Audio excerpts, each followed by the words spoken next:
그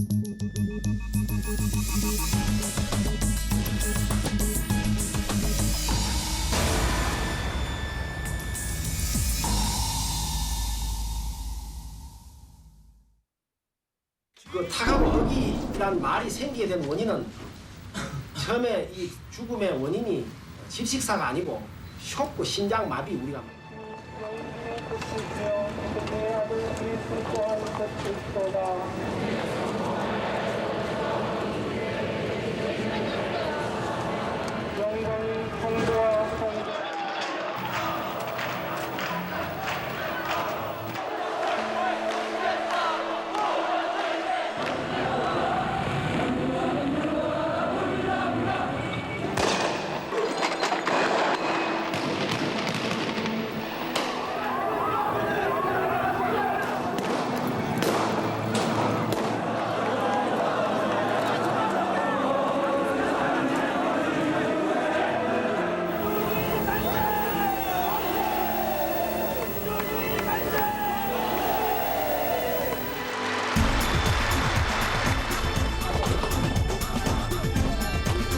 적과 싸우는 데는 아주 능하죠.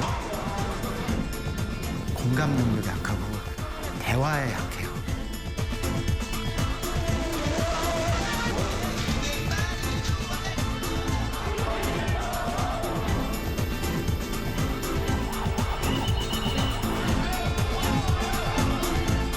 저희는 이 불평등을 만든 것에 가담했다고 생각해요.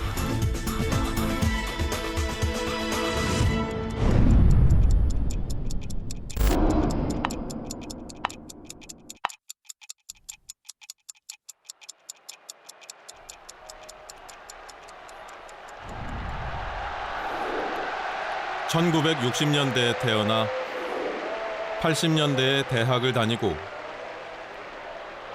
50대가 된 민주화 세대. 이제 우리 사회의 중추입니다. 87년 6월 독재에 맞선 그날의 뜻을 우리는 기억합니다.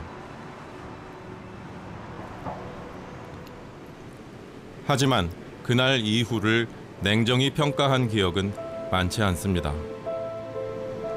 우리는 어쩌면 그간 외면해왔던 것일지 모를 87년 이후의 이야기부터 꺼내보려 합니다. 구독제 하반도! 구독제 하반도! 저희는 통일군의 바쁜 모습품이 민주국민당으로 했으면 좋겠습니다. 말씀드렸는데 모든 국민이 애도해야 한다는 점에서 슬프게 하고 있는데 상당히 전부적이에요. 앞으로 세계를 함께 이끌어갈 진보적인 세계 청년 학생들에게 올바로 전달하고 싶었고 남북은 둘이 아닌 하나다라는 거. 경찰의 포위망을 피하고 다니던 전대 의장 임종석 군이 붙잡힌 것은 오늘 오전 8시 10분쯤이었습니다. 특히 지난 6월 임수경 양을 전대협 대표로 북한에 파견했다는 발표를 하면서부터는 경찰의 맹추격을 받았습니다.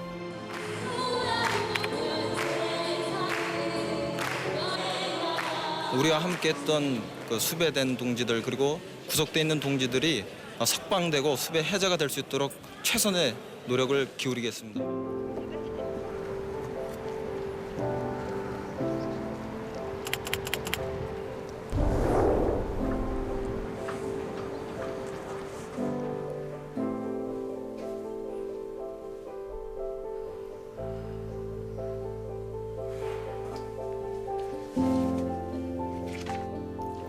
지금은 상상하기 어렵지만 독재정권 당시 학생운동의 영향력은 대단했습니다.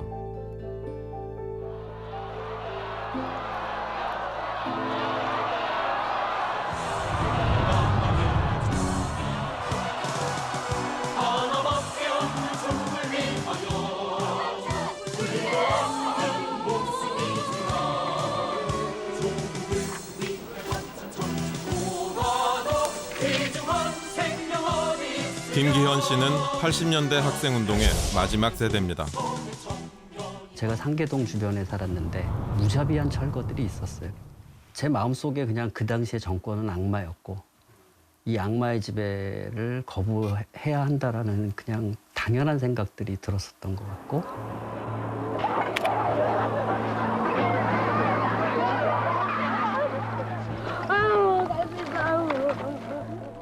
어느 한 곳 생활이나 사회 곳곳에 나를 억압하지 않는 곳이 없었던 시절이었고 그것을 깨지 않으면 안 된다라는 생각, 내 자유가 없어질 거, 내가 자유가 보장되지 않을 거라는 생각, 이런 생각들이 저한테는 굉장히 강했던 것 같아요.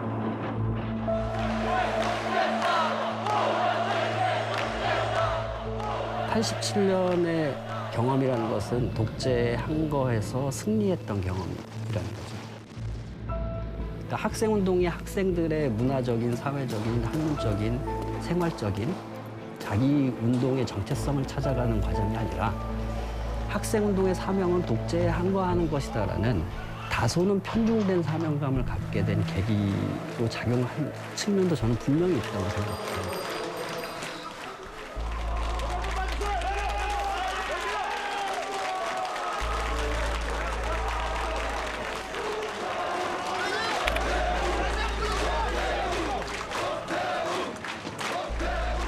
(87년) 독재 정권을 종식시키지 못한 것에 대한 암울함, 그리고 그 이후에 왔던 공안 통치에 대한로 인한 암울함,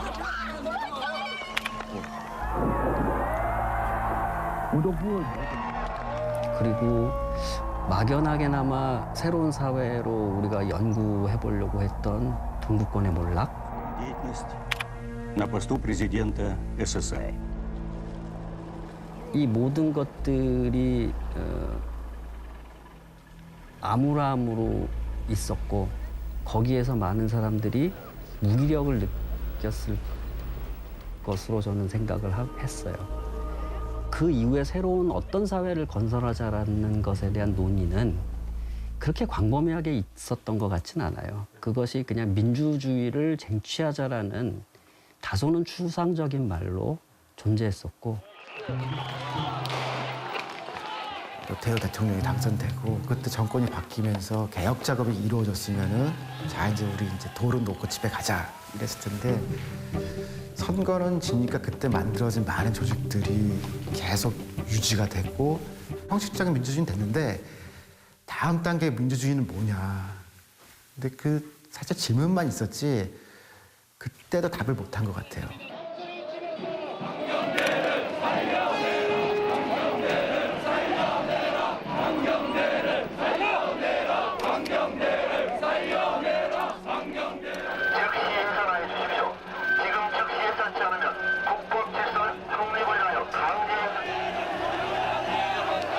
이런 운분들을 어떻게 조직하고 어떻게 주도해 나가고 이걸 어떻게 사회적인 어떤 대화의 주제로 만들고 뭐 이런 생각보다는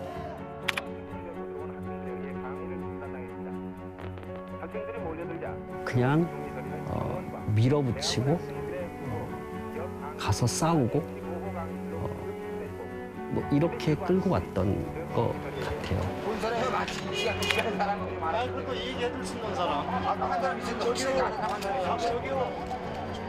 근데 이렇게 간단하게 말씀드릴 수 있는 문제는 물론 아니에요. 사람들이 죽어나가고 있었고 이 죽음에 대한 울분들이 그렇게 이성적으로 컨트롤될 수 있었던 상황은 아니었던 것 같고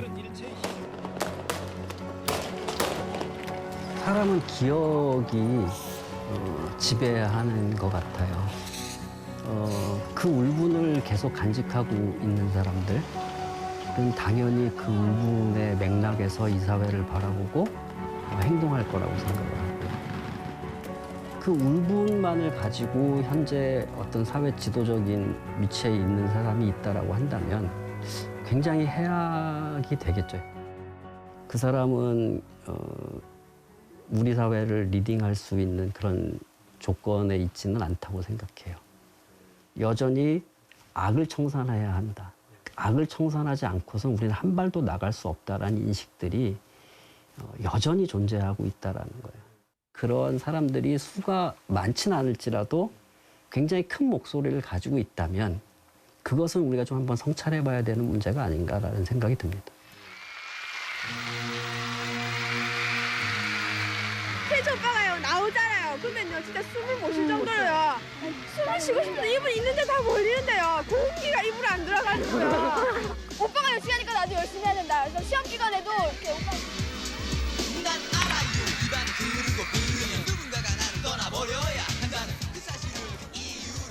90년대 공안 정국 속에서 거대한 변화의 물결이 일었습니다.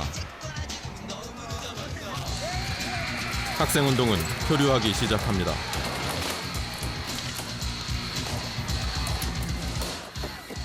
그 당시의 변화라는 것은 그냥 단순하게 표현하면 사실은 다양성이거든요. 100명에게 100명의 민주주의가 있는 거였어요. 본질을 깨뜨려 봤던 통찰은 우리한테는 없었던 것 같아요. 변화를 시도했으나 그 시도의 방법이 과거와 다르지 않았다라는 거예요. 그런 면에서 굉장히 한계가 있었던 거고.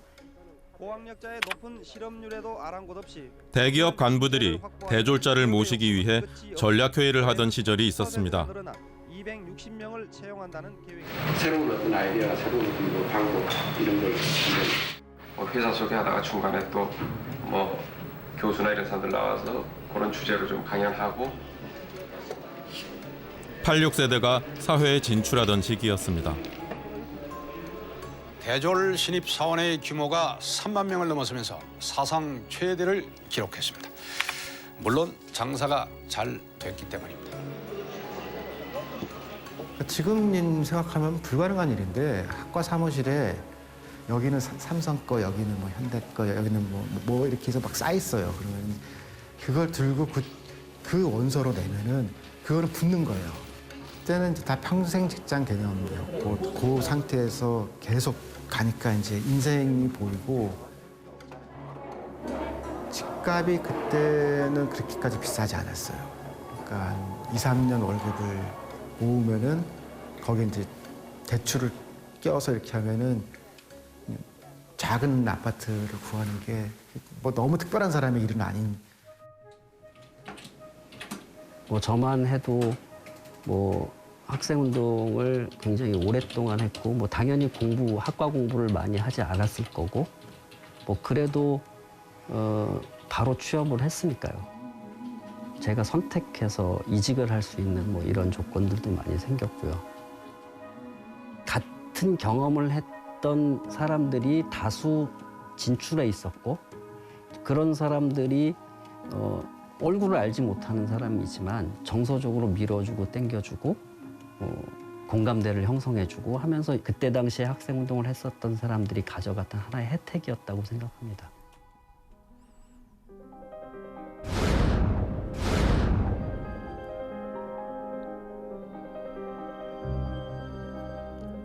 사회에 나간 86세대는 또 하나의 집단 경험을 쌓았습니다.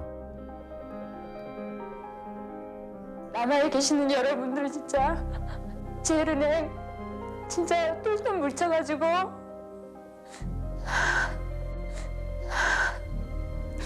좋은 은행으로 진짜 다시 살렸으면 여러분한테 부탁드리고 싶습니다. 제가 회사 다닐 때는 제가 이제 과장이었었는데 그 과장으로 IMF를 딱 만났거든요. 정리해고 대상이 아니에요. 부장급들이 주로 타겟이었고 각 회사에서 이제 586들 위로 사라진 거예요. 고도성장 시대 한 번 더 오거든요. 근데 그 시기에 쭉쭉 승진하고 그러니까 이거는 이제 이 민주화 운동하고 상관없이 경제 때문에 생기는 일인데 한 번 더 혜택을 봐요. 실제로 국내 대기업들에선 IMF 이후 20대 신규 채용이 지속적으로 줄어드는 동안 30대의 자리를 지킨 직원들이 40, 50대가 되면서 비중이 급증했습니다.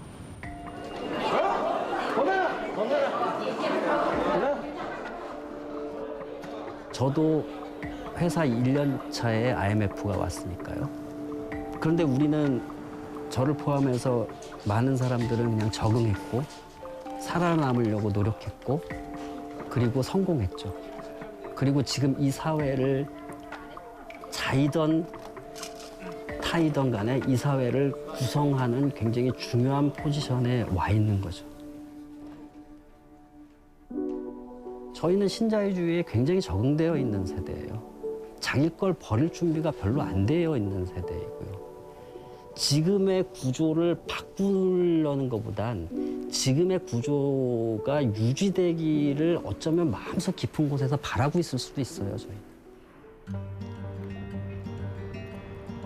사회 곳곳에 포진한 60년대생 엘리트들은 일찍부터 그리고 오랫동안 부와 권력을 점유해 갔습니다. 민주화 성취를 바탕으로 강력한 정규직 노조를 구축하는 한편 기업 내 연공 서열제를 공고히 합니다.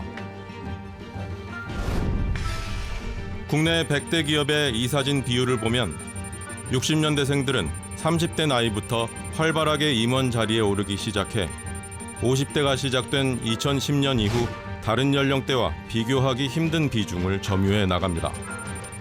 이미 50대 진입을 시작한 70년대생은 86세대가 30대이던 시절의 비중을 겨우 웃도는 정도로 미미합니다.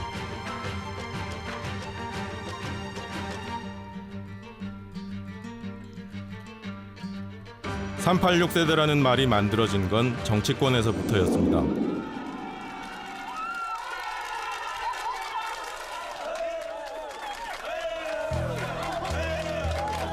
감사합니다. 86세대 대표 인물 다수가 30대 나이에 일찌감치 의원 배지를 답니다.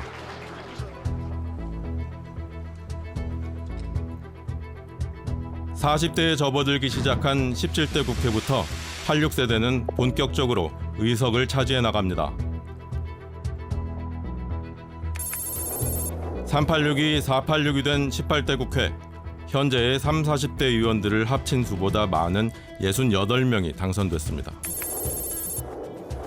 2012년 19대 총선에서 100석을 넘기더니 586이 된 20대 국회 132석으로 최대 다수 연령대가 됩니다. 지난 총선을 앞두고선 86세대 교체론이 불거지기도 했습니다. 하나의 세대, 그룹으로서는 저는 마침표를 찍을 때가라고 봅니다. 지난 촛불과 탄핵이 저는 86세대가 이제는 물러날 때 됐다. 우리가 할 만큼 했다. 김종석 전 대통령 비서실장이 사실상 정계 은퇴를 선언하면서 세대 교체 목소리가 높아졌지만 반발도 만만치 않았습니다. 어느 세대에 대해서는 뭐 안 된다 이렇게 마치 선거를 늘 앞두고 나서 한바탕의 어떤 그런 희생양, 제사상에 올릴 희생양으로 이렇게 하는 것은 저는 온당치 않다 생각해요. 21대 총선에서 당선된 60년대생 비중은 전체 의석의 60% 가까운 174명. 헌정사의 유례를 찾기 힘든 압도적 비중입니다.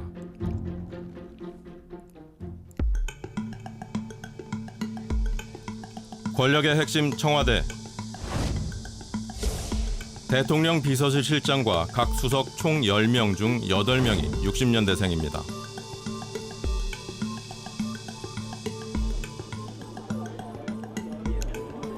정재계할 것 없이 60년대생이 윗세대를 일찍 밀어낸 다음 아랫세대에겐 자리를 내주지 않는 모습입니다.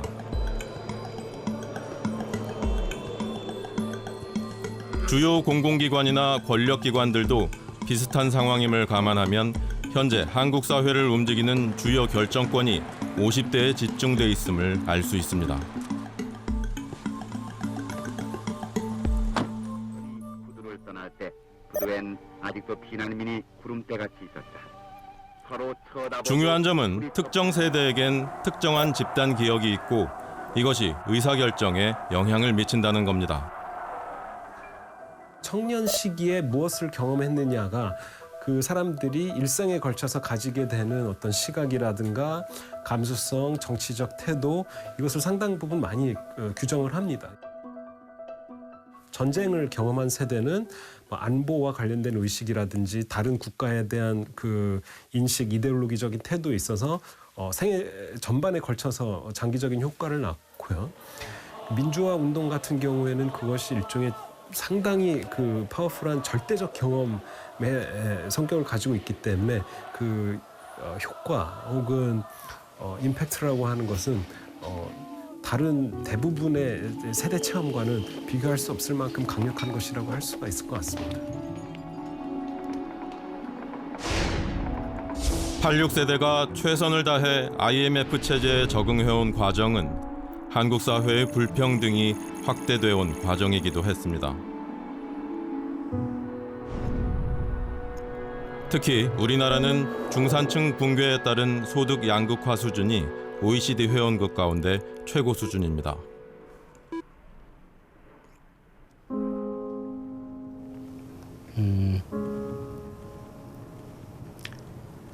정말 내가 학생운동의 간부였나 싶을 정도로 정말 내 삶을 무비판적으로 살아왔던 것 같아요.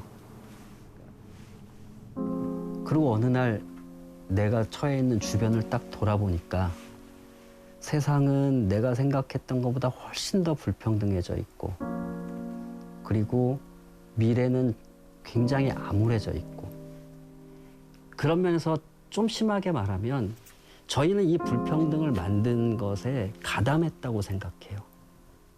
최소한 가담자 또는 심하게 말하면 주도자. 너무 과한 표현인지는 잘 모르겠지만 저는 그런 반성에 살고 있어요.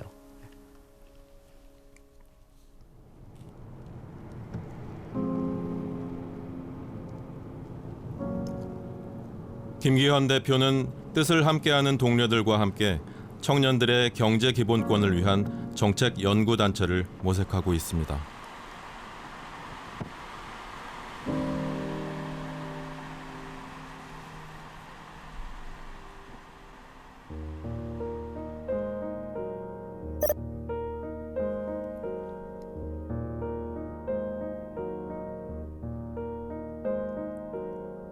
학생운동을 거쳐 10년간 노동운동에 투신해온 박재원 소장. 승무원으로 이제 일을 했는데 노동조합 활동을 하기 위해서 들어간 거죠. 뭐 흔히 얘기하는 위장취업이라고 볼 수 있습니다. 상급단체로 올라갈수록 초심보다는 이 정치적인 논리가 판을 치는 별로 다를 바 없다라는 그런 환멸을 많이 느꼈어요. 그때 그 시절의 경험이 저에게 또 엄청난 한계로 작용하는 것도 많이 봐요. 네, 어떤 걸 특히 많이 느끼냐면 편가리가 너무 능한 것 같아요. 적과 싸우는 데는 아주 능하죠. 실제 문제를 해결해 나가는 그런 경험들은 많이 부족한 것은 아닌가? 그래서 저는 그런 집단이 꽤 많이 보이거든요. 네, 저는 그런 사람들이 적지 않게 우리 사회에 부담이 되고 있는 것은 아닌가? 이런 생각을 합니다. 적잖은 운동권 출신들이 그랬듯 이후 사교육 시장의 스타로 활약한 박 소장은 고액 연봉의 강사 자리를 박차고 나와 교육 운동을 벌이고 있습니다. 그냥 소박하기 시작했던 것 같아요. 나도 먹고 살아야 되고, 사실 그 당시 학생 운동은 가족의 반대 정도가 아니라요. 가족 관계를 포기해야지만 가능한 그런 이제 상황이었기 때문에 그런 거에 대한 보상 심리들이 작동해서 열심히 사교육 현장에 뛰었던 것 같아요.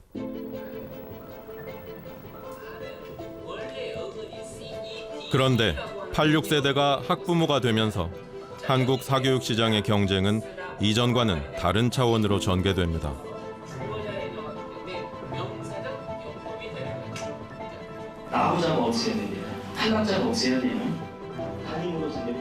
청년 시절 품어온 함께 잘 살자는 꿈과는 거리가 먼 인식이 그들의 2세에게 전해집니다.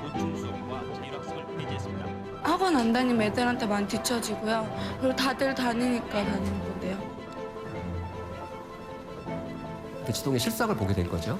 대치동이라는 지역이 국한된 것이 아니라 우리나라 부모님 삶 속에 깊숙이 들어와서 너무나 많은 사회적인 소모와 한 가정의 불행을 낳고 있더라. 정말 무너지는 부모들, 쓰러지는 아이들 너무 많이 봤거든요. 네. 정말 가슴 아팠습니다. 네. 이 상황에서 저는 소위 학생운동권 출신들이 곳곳에서 맹활약을 했다라고 생각을 합니다.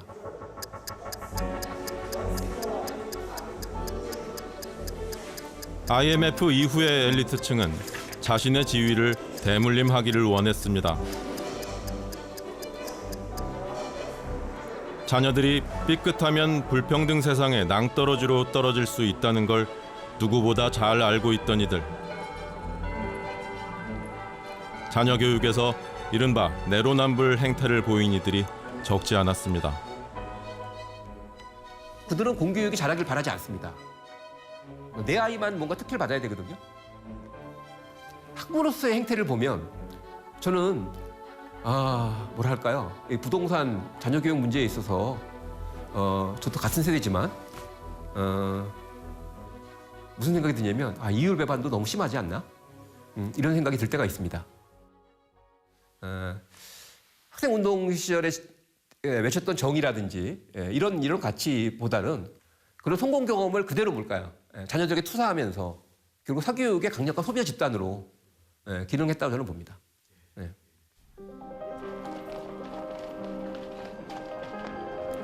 물론 어떤 연령대를 하나의 집단으로 바라보는 세대로는 개개인의 차이와 특성이 무시될 수 있는 만큼 신중해야 합니다.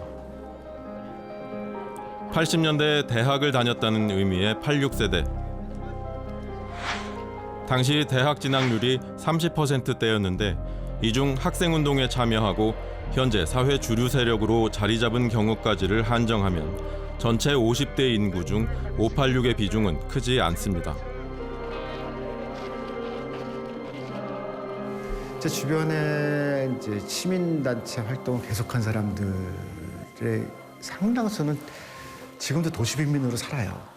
이제 활동가로 평생을 투신했고 그런 분들이 많이 있죠. 사회에 드러나는 거는 그중에 이제 성공한 소수인데 저 사람들이 다 했다라고 의심의 눈으로 보는 거거든요. 운동권 출신 중에서도 매우 권력을 많이 갖고 부자가 된 사람들이 두각해서 드러나게 되는 거죠. 흥미로운 점은 KBS의 세대 인식 조사 결과 50대 응답자의 67%가 나는 586이다라고 대답한 점입니다. 응답자 중 대학 재학 이상 학력자는 37%. 586이라는 단어를 보다 넓은 의미로 받아들이고 있다는 걸 알 수 있습니다.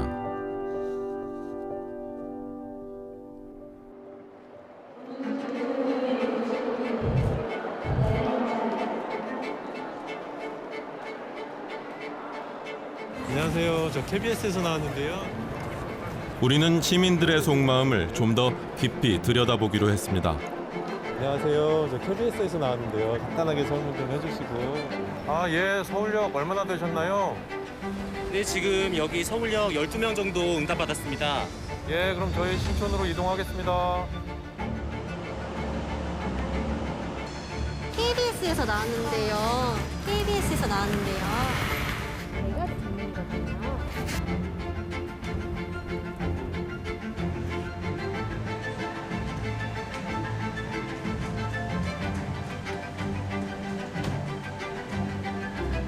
안녕하세요. 저 KBS에서 나왔는데요. 저희가 살아왔던 환경과 그분들이 살아왔던 환경은 다르기 때문에 이 부분은 서로 존경을 해야 된다고 생각하는데 86 세대분들은 젊은 층을 존경을 안 해주시는 느낌을 많이 받아서 많은 회사를 다니면서 일도 해보고 겪어봤는데 조금 어른이라고 저에게 무작정적인 생각을 강요하고 그런 것들 좀 많이 겪었기 때문에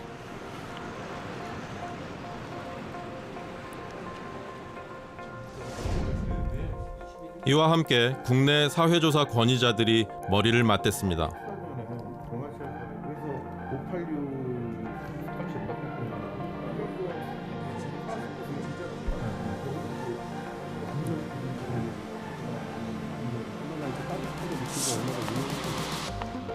(20여일에) 걸쳐 온 오프라인 회의와 설문조사 설계 작업이 진행됐습니다. 이렇게 탄생한 대규모 세대인식 조사 설문.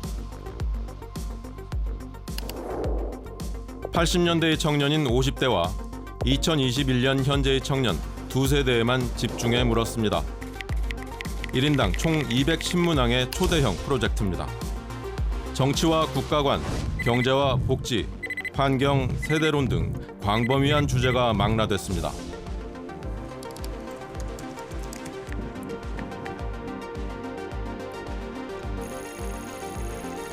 청년과 50대 각 600명, 총 1,200명으로부터 유효 응답이 도착했고 흥미로운 결과들이 확인됩니다. 50대가 20, 30대에 비해서 도덕적 확신이 조금 더 높은 걸로 나와요. 본인의 의견대로만 정책이 만들어진다면 우리나라는 정말 좋은 나라가 될 거다라고 대답하시는 분들이 이제 도덕적 확신이 높은 사람들이에요. 그러니까 즉 세상을 옳고 그름의 잣대로 보는 거죠. 나의 입장은 옳아. 그 얘기는 나랑 다른 생각을 갖고 있는 사람은 옳지 않아. 그 가로축은 이제 능력이 있냐 없냐를 이제 파악하는 거고, 네. 그다음에 이제 세로축은 이제 따뜻하냐 차갑냐를 이제 확인하는 정보입니다. 이제 50대 같은 경우에는 이제 본인들 50대를 이제 능력이 있으면서도 따뜻한 걸로 파악을 합니다. 그렇죠. 예. 그 다음으로는 이제 20대, 30대 여성이 50대를 조금 긍정적으로 평가를 하는 거고, 20대, 30대 남성의 가장 50대에 대한 평가가 박하다. 이렇게 이제 볼 수가 있겠습니다.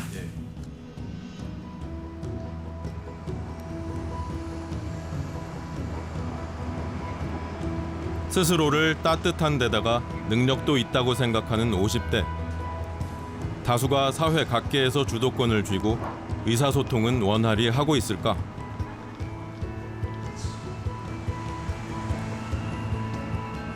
서른 살 전길중 씨는 업계 1위 대기업에 다니다 2년여 만에 사표를 쓰고 벤처기업으로 이직했습니다.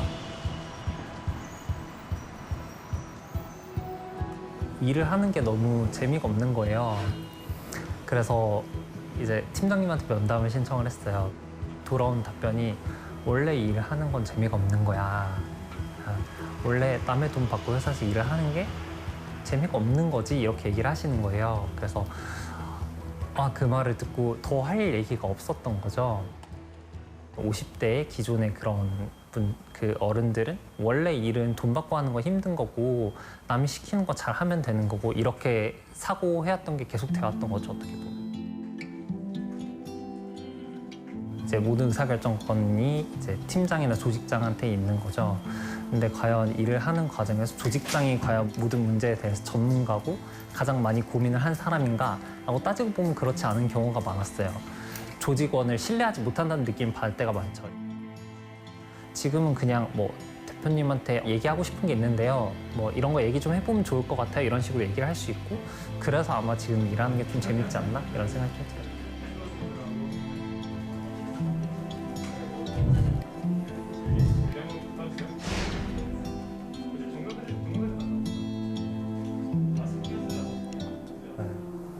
그래서 아예 그 비프나 이런 데도 보면은 여기 위에다가 아예 586 세대가 공고히 한 기업 내 관료주의, 연공서열, 수직적인 조직 구조는 한국 사회 곳곳에서 다음 세대를 숨막히게 만듭니다. 생기면은 이제 하나씩 추가를. 갈수록 회사에서는 조직이 그냥 있으면 일이 굴러가는 게 아니라 개개인의 사람과 역량이 굉장히 중요해지는 사회가 된다고 생각을 해요.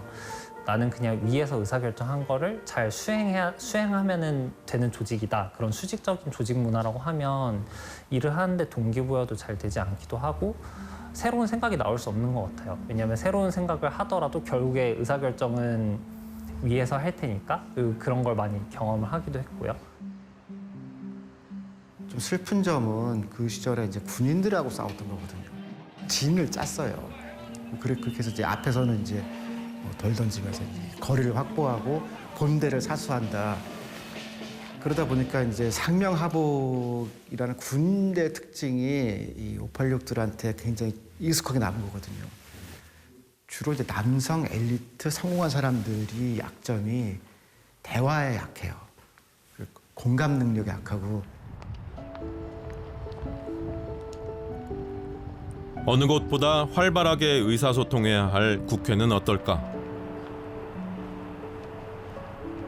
저는 1987년생입니다. 87년의 정의가 독재에 맞서 싸우는 것이었다면 지금의 정의는 불평등과 기후위기에 맞서 싸우는 것입니다.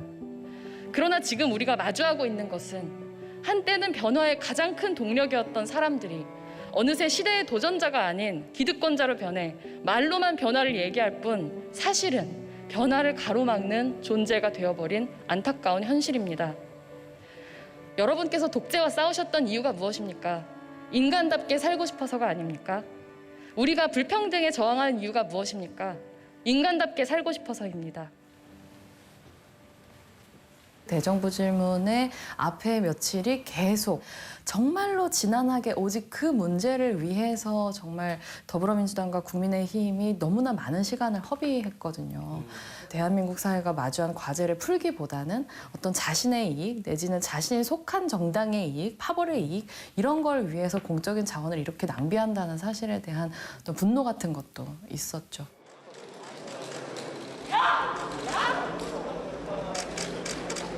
그 어떤 연령의 그 어떤 신분의 사람을 만난다 하더라도 그 사람을 존중하는 것이 민주주의라는 게 체화되어 있지 않으시구나. 그런 느낌을 정말 많이 받아요. 그러니까 민주주의를 그렇게 부르짖어가지고 형식적인 제도적 민주화를 만들어냈음에도 불구하고 위계가 굉장히 중요하고 서열이 중요하고 나이가 중요하고 정말로 우리가 함께 이뤄내려고 하는 일보다는 훨씬 더 그런 권위적인 요소들이 의사소통에 있어서 많이 작용을 한다는 그런 벽으로 느껴지죠. 제14차 법제사법위원회를 개량했습니다. 위원장님. 회의 나가주십시오. 청년 세대가 민주화 세대에 등을 돌리는 기류는 곳곳에서 확인됩니다. 이 현상에 참고할 만한 곳이 있습니다.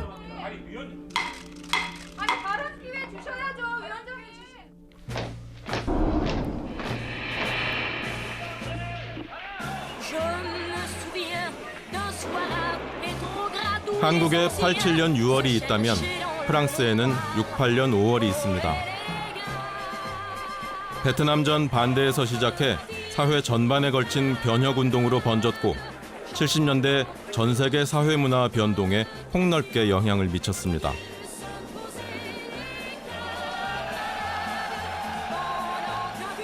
68혁명의 주역들은 젊은 나이에 사회 각계를 주도해 나갔고 프랑스 좌파는 1981년 미테랑 대통령 당선 후 전성기를 지냈습니다.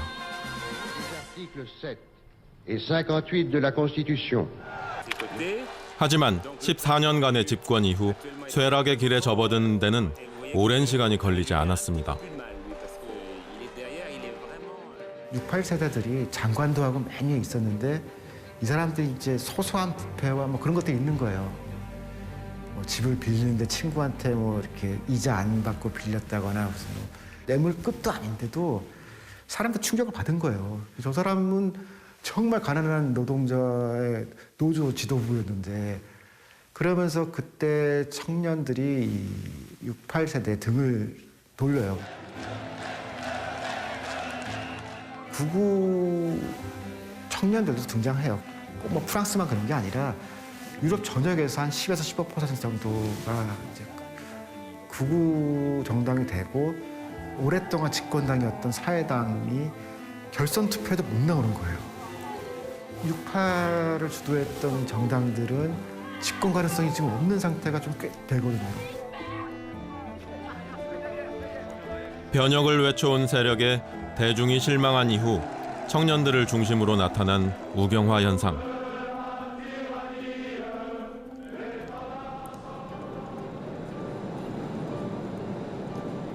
취재진은 68혁명의 주역을 찾아 묻기로 했습니다. 파리에서 700여 킬로미터 떨어진 퐁텐드 보클리즈. 자동차로 꼬박 10시간을 달려 68세대 사회학자 미셸 위비오르카 교수와 만날 수 있었습니다. Ah voilà, vous êtes les bienvenus dans cette maison quand vous voulez. Il faut nous prévenir à l'avance. 22살의 나이에 68혁명을 주도하고 현재까지도 사회운동을 연구하고 있는 그는 68 이후의 한계에 대해 안타까움을 드러냈습니다. Bien sûr, il y a des limites. On ne peut plus faire, on ne peut plus dire ce que l'on pouvait faire ou ce que l'on pouvait dire avant mai 68. Les rapports entre les hommes et les femmes ont été totalement transformés. Il y a des contestations nouvelles qui vont apparaître. L'environnement, ça vient après 68. Eh bien, c'est toutes ces idées, qui prennent des formes très diverses, bien sûr, qui vont commencer à se développer dans le prolongement de mai 68. toutes ces gauches, donc un peu partout dans le monde, font trop confiance à la technocratie, à la bonne gestion, à des critères budgétaires, etc. et s'éloignent d'une compréhension des problèmes de la société. 특히 좌파 세력이 시대 변화에 대응하지 못하는 점을 강조해 지적했습니다. En France, la difficulté, c'est que on n'entend pas suffisamment ou pas assez clairement les jeunes générations, et puis surtout qu'il y a en France un phénomène de droitisation spectaculaire. Il n'y a pas l'image d'un autre type de société dans lequel on serait en train de rentrer. Et donc, quand on est dans un pays qui perd ses repères, qui perd le sens de l'avenir, qui est mal, qui est inquiet, parfois frustré, eh bien, les jeunes générations, elles sont de ce côté-là, elles aussi.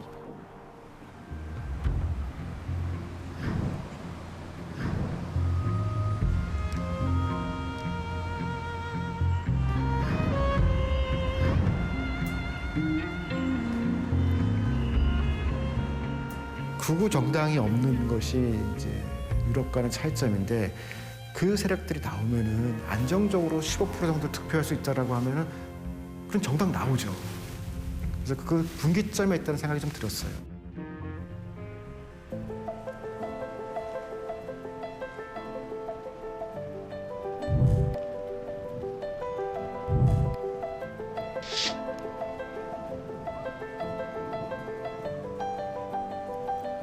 그래서 청년 문제는 청년들만의 문제가 아닙니다.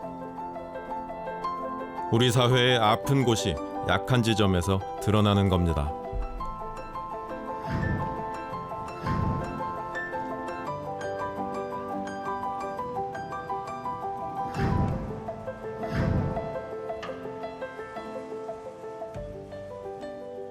가장 가슴 아팠던 부분이 이제 그 부분이었는데요. 청년 세대가 사실 거의 60, 70%가 희망이 무너졌다고 얘기한다라는 것은 그것은 단순히 청년 세대가 그냥 먹고 살기 힘들다, 경제적으로 어렵다, 그냥 그런 단순한 문제가 아닙니다. 인류 사회가 예전부터 늘 사회적으로 가꾸고 만들어 오고자 하는 것들이 있거든요. 인간은 삶을 어떻게 살아야 된다, 윤리적으로 이것과 관련된 근본적인 가치의 문제거든요. 그런데 집값 상승이나 아니면 주식, 코인 이런 것 관련해서 나의 희망은 무너졌고 약간은 도박을 하지 않으면 나의 희망은 없다 이렇게 생각한다는 거는 그러한 사회를 지탱하는 근본적인 윤리 체계 자체가 상당히 많은 사람들에게서는 이미 아무런 의미가 없다라는 것이고 인생은 왜 살아야 되는지와 같은 근본적인 가치의 문제를 송두리째 흔들고 있는 매우 심각한 문제라고 생각을 합니다.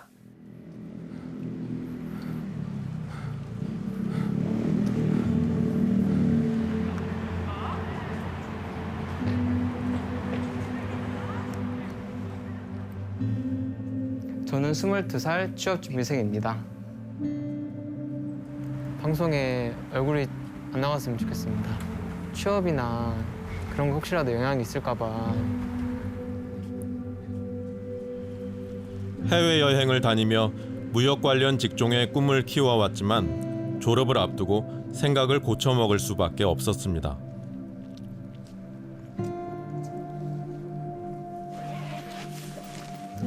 현재 공인회계사를 준비하고 있습니다. 취업의 도피처로 한 게 가장 크고요. 제 시험밖에 없다라는 생각이 가장 커요. 저희 주변에도 자신의 꿈을 포기하고 그냥 전문직이나 공무원으로 돌리는 친구가 정말 많아요.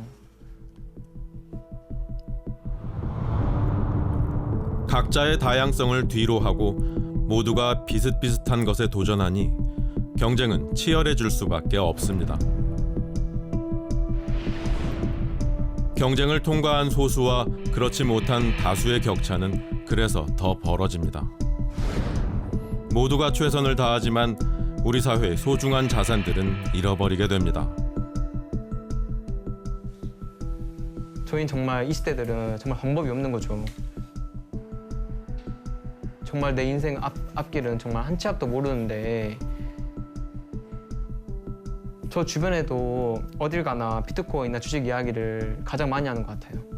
그리고 주변에도 안 하는 학생이 없을 정도로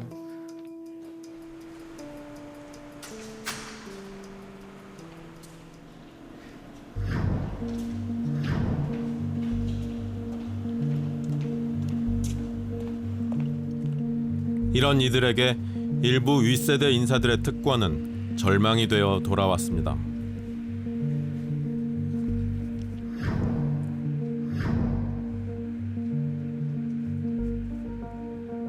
정말 허탈하다는 생각이 들었어요. 부모님이 사회에 이끄는 주도 세력이라고 해서 그의 자식들도 좋은 대학교에 간다는 거는 정말 불공평하고 오히려 일반 학생들에게 더욱 상대적 박탈감이 더 심한 것 같아요. 밝혀진 것은 그 정도인데 아직 밝혀지지 않는 게 얼마나 더 많을까라는 생각도 하고 이 사회에 대한 불신이 더 커지게 된 일인 것 같아요. 이 사회가 어른들이 약속을 지킬 거라는 믿음이 사라져가고 있습니다. 기본적으로 1년에 학비만 800만 원이고 컴퓨터 조립 판매하는 거랑 그 배달 일까지 해서 하면서도 병행하면서도 이제 감당이 안 되다 보니까 좀 대출을 받고 있죠. 얼마가요? 전세 1억이요.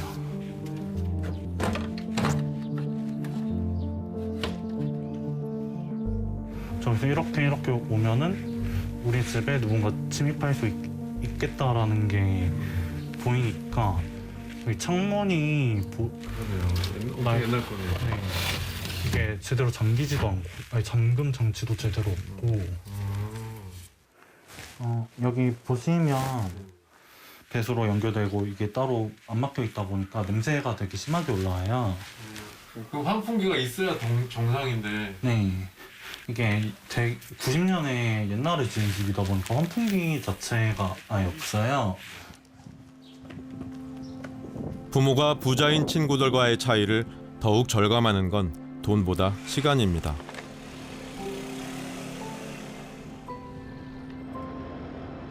시간이 정말 부족해요. 학기 중에는 사실 학교에서 과제 나오는 것만 해도 분량이 정말 많거든요.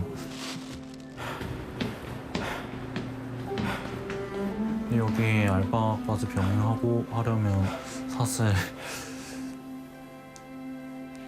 정말 많이 어렵죠. 그래서 사실 저 같은 경우 그래서 좀 학점도 많이 낮은 편이고.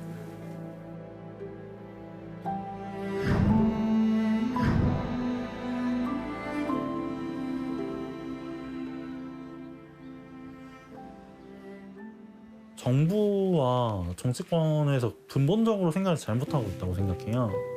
생계 이런 복지나 사회 안전망 같은 거 다 개개인한테 맡기고 이런 지점에 대한 패러다임의 변화가 없으면은 그냥 계속해서 청년들의 삶은 그냥 정말 부모 잘 만난 일부를 제외하면은 다들 어려울 수밖에 없다고 생각해요. 청년들에게선 특히 소득 수준에 따라 벌어지는 인식 차이가 다른 연령대보다 더 크게 나타납니다.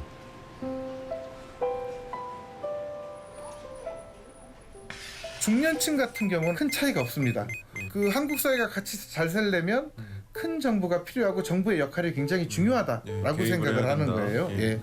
청년층의 같은 경우는 계층 의식이 높아질수록 큰 정부 필요 없다라고 생각하는 경향이 강했다라는 거죠.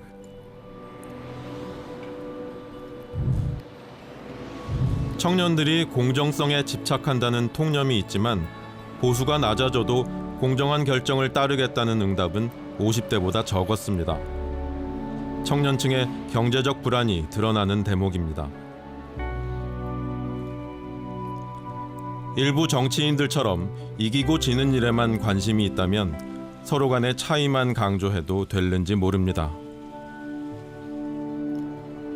청년들의 목소리는 다른 연령대보다 다양한 만큼 이들을 세대론으로 묶어 바라보는 시각은 더 위험합니다.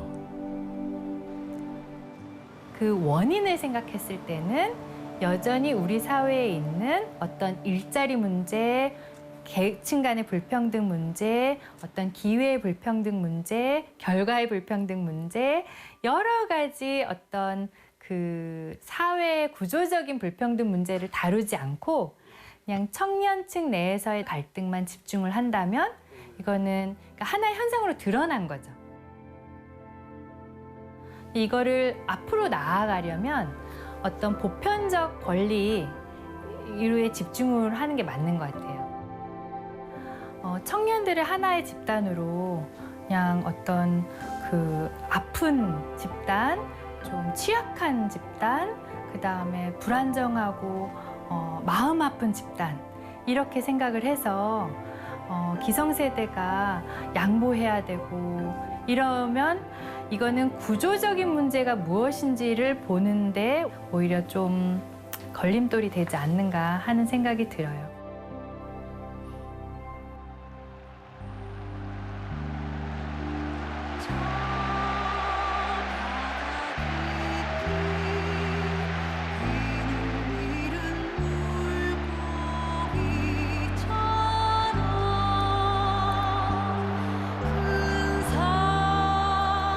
우리는 언제나 불의에 맞서왔고 당대의 과제를 함께 해결해 왔습니다.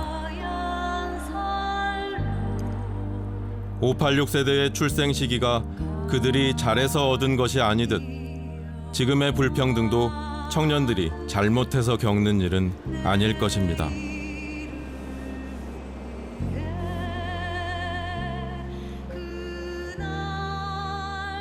정말 그들에게 훌륭한 어른들이 있었으면 좋겠다. 586 세대가 그들에게 존경받는 어른이었다면 그들은 이 어려운 상황임에도 불구하고 그 어른들을 보면서 힘을 내지 않았을까? 저희 아버지 세대들이 만들어준 산업화의 성과에서 우리는 굉장히 상대적으로 수월하게 사회 진출을 했었다면 우리가 누릴 수 있었던 그런 혜택을 만들어주지 못한 것에 대해서 미안함을 가지고 있습니다.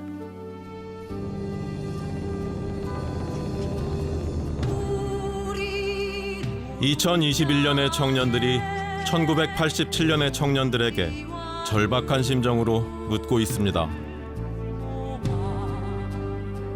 이들의 부름에 권한과 힘을 가진 이들이 책임 있게 답하는 세상이 바로 열사가 꿈꾼 세상일 것입니다.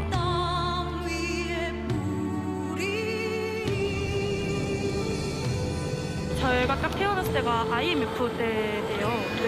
그럼에도 불구하고 가족을 꾸려서 좀 많이 사회에 이바지해 주신 세대가 아닌가. 저는 저희 부모님 생각이 많이 나서 그래서 너무 존경할 분들이라고 생각해요. 우리나라의 경제를 정말 10위권까지도 발전을 시킨 분들이고 경험이나 살아온 그런 인생 같은 거에서 충분히 어린 사람들보다는 훨씬 많이 알고 있고 능력도 분명히 있는 거고 그래서 존경받을 만하다고 저는 생각합니다.